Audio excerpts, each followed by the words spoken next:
ഇന്ന് ബിനോയ് വിശ്വവുമായി വിദ്യാഭ്യാസ വകുപ്പ് മന്ത്രി എത്തി കൂടിക്കാഴ്ച നടത്തുന്ന ഒരു സാഹചര്യം എം എൻ സ്മാരകത്തിൽ നമ്മൾ കണ്ടതാണ്. പക്ഷേ ഒരു തരത്തിലും CPI അയഞ്ഞിട്ടില്ല എന്നുള്ളതാണ് നമുക്ക് വ്യക്തമാകുന്നത്. എന്തായാലും CPIയുടെ ജനറൽ സെക്രട്ടറി ഡി രാജയും CPMന്റെ ജനറൽ സെക്രട്ടറി MA ബേബിയും തമ്മിൽ പോലും കൂടിക്കാഴ്ച നടത്തുന്ന ഒരു സാഹചര്യം ഉണ്ടായി.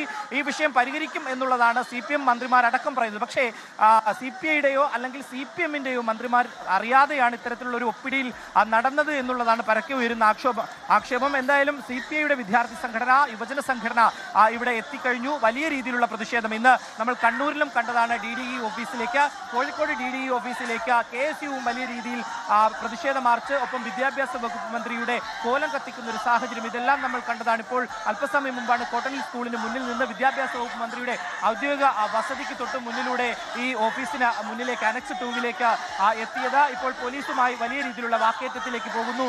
നമുക്ക് കാണാൻ കഴിയുന്നത് അതാണ്. പോലീസ് വലിയ രീതിയിൽ വാക്കേറ്റം, പോലീസും അതുപോലെ തന്നെ ഈ വിദ്യാർത്ഥി യുവജന സംഘടനകളുടെ പ്രവർത്തകരുമായി വാക്കേറ്റത്തിലേക്ക് പോകുന്നു. സംയമനം പാലിക്കുന്നു പോലീസ്. ഒരു തരത്തിലും പ്രകോപനം ഉണ്ടാകാതെ വലിയ രീതിയിലുള്ള ഒരു വിഷയത്തിലേക്ക് പോകാതെ ഉള്ള ഒരു സാഹചര്യം ഉണ്ടാക്കിയെടുക്കുക എന്നുള്ളതാണ് പോലീസ് മുന്നോട്ട് വെക്കുന്നത്. എന്തായാലും പ്രവർത്തകർ പിന്നോട്ടില്ല. വലിയ രീതിയിൽ ഈ അനക്സ് 2 തൊട്ട് മുന്നിലേക്ക് എത്തുവാൻ വേണ്ടിയിട്ടുള്ള ഒരു ശ്രമം നടത്തുന്നുണ്ട്. പക്ഷേ പോലീസ് ഒരു കാരണവശാലും അനുവദിക്കില്ല. ജലപീരങ്കി ഉൾപ്പെടെ പ്രയോഗിച്ച ഒരു സാഹചര്യം കൂടി നിലനിൽക്കുന്നുണ്ട്. വീണ്ടും പ്രകോപനം ഉണ്ടാവുകയാണെങ്കിൽ ജലപീരങ്കി ഉപയോഗിക്കും അല്ലെങ്കിൽ പ്രയോഗിക്കും എന്നുള്ളതിൽ യാതൊരു തർക്കവുമില്ല ഉന്മേഷ. എന്തായാലും പ്രവർത്തകർ സംയമനം പാലിക്കാൻ തയ്യാറല്ല എന്നുള്ളതാണ്. കാരണം നേതാക്കൾ അടക്കം അവരെ സംയമനം പാലിക്കുവാൻ വേണ്ടിയിട്ടുള്ള ഒരു നിർദ്ദേശം കൊടുക്കുന്നുണ്ട്. പക്ഷേ ഒരു തരത്തിലും അവർ പിന്നോട്ടില്ല. പോലീസുമായി വാക്കേറ്റത്തിൽ നിലനിൽക്കുന്ന ഒരു സാഹചര്യമാണ് ഇപ്പോൾ ഉള്ളത്. ഉറക്കെ മുദ്രാവാക്യം വിളിക്കുന്ന ഒരു സാഹചര്യം. പക്ഷെ ഒരു തവണ മാത്രമാണ് ജലപീരങ്കി പ്രയോഗിച്ചത്. എന്തായാലും നേതാക്കൾ ഇടപെട്ട് ഈ വിദ്യാർത്ഥികളെ അല്ലെങ്കിൽ പ്രവർത്തകരെ പിന്നോട്ട് മാറ്റുവാൻ വേണ്ടിയിട്ടുള്ളൊരു ശ്രമം നടക്കുന്നുണ്ട്. പക്ഷേ അവർ പിന്നോട്ട് പോകുന്നില്ല എന്നുള്ളതാണ് നമുക്ക് ഇവിടെ നിന്ന് കാണാൻ വേണ്ടി കഴിയുന്നത്.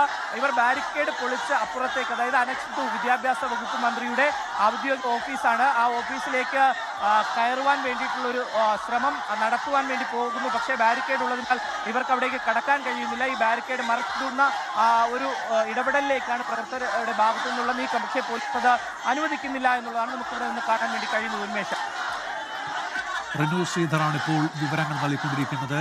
AYF AISF മാർച്ചിന് നേരെ പോലീസിന്റെ ജലപീരങ്കി, ബാരിക്കേഡ് മറച്ചിടാൻ പ്രവർത്തകരുടെ ശ്രമമുണ്ട്. ആദ്യഘട്ടത്തിലെ ആ ശ്രമത്തിന് ശേഷം പ്രവർത്തകരെ പിന്തിരിപ്പിക്കാൻ ശ്രമിക്കുകയാണ് നേതൃത്വം ഇടപെട്ട്. AYFന്റെയും AISFന്റെയും സംസ്ഥാന ഭാരവാഹികൾ ഉൾപ്പെടെ ഇപ്പോൾ പ്രവർത്തകരെ പിന്തിരിപ്പിക്കാൻ ശ്രമിക്കുന്നുണ്ട്. പോലീസിന് നേരെ പ്രവർത്തകർ കൊടി ഉൾപ്പെടെ വലിച്ചെറിയുന്നുണ്ടായിരുന്നു. ബാരിക്കേഡ് നീക്കാനുള്ള ശ്രമമുണ്ടായിരുന്നു. ഒരു ഭാഗത്ത് ബാരിക്കേഡിന്റെ കെട്ടഴിച്ചു വിട്ട് അത് ഇളക്കി മാറ്റാനൊക്കെ പ്രവർത്തകർ ശ്രമിച്ചു. പക്ഷേ പോലീസ് മറുഭാഗത്ത് നിന്ന് പ്രതിരോധിക്കുന്നുണ്ടായിരുന്നു. ഇപ്പോഴും പ്രതിഷേധം തുടരുകയാണ്. അല്പസമയം മുൻപാണ് വിദ്യാഭ്യാസ മന്ത്രിയുടെ ഓഫീസിലേക്കുള്ള AYF AISF മാർച്ച് എത്തിയത്. പ്രവർത്തകർ ഇപ്പോഴും ബാരിക്കേഡ് മറച്ചിടാനുള്ള ശ്രമത്തിലാണ്. അവരെ പിന്തിരിപ്പിക്കാൻ സംഘടനാ ഭാരവാഹികൾ ഇടപെട്ട് ശ്രമിക്കുന്നുണ്ട്. നേരത്തെ KSUവിൻ്റെ ഉൾപ്പെടെ പ്രതിഷേധമുണ്ടായിരുന്നു. വലിയ പ്രതിഷേധമാണ് ഈ വിഷയത്തിൽ ഇടത് യുവജന സംഘടനയായ AYFും വിദ്യാർത്ഥി സംഘടനയായ AISFും ഉയർത്തുന്നത്.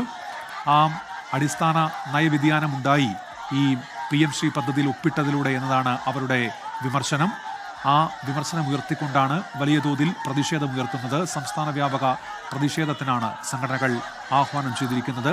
അതിൻ്റെ അടിസ്ഥാനത്തിലാണ് ഇപ്പോൾ വിദ്യാഭ്യാസ മന്ത്രിയുടെ ഓഫീസിലേക്കുള്ള മാർച്ച്. ഇന്ന് മറ്റിടങ്ങളിലും പ്രതിഷേധം ഉണ്ടായിരുന്നു.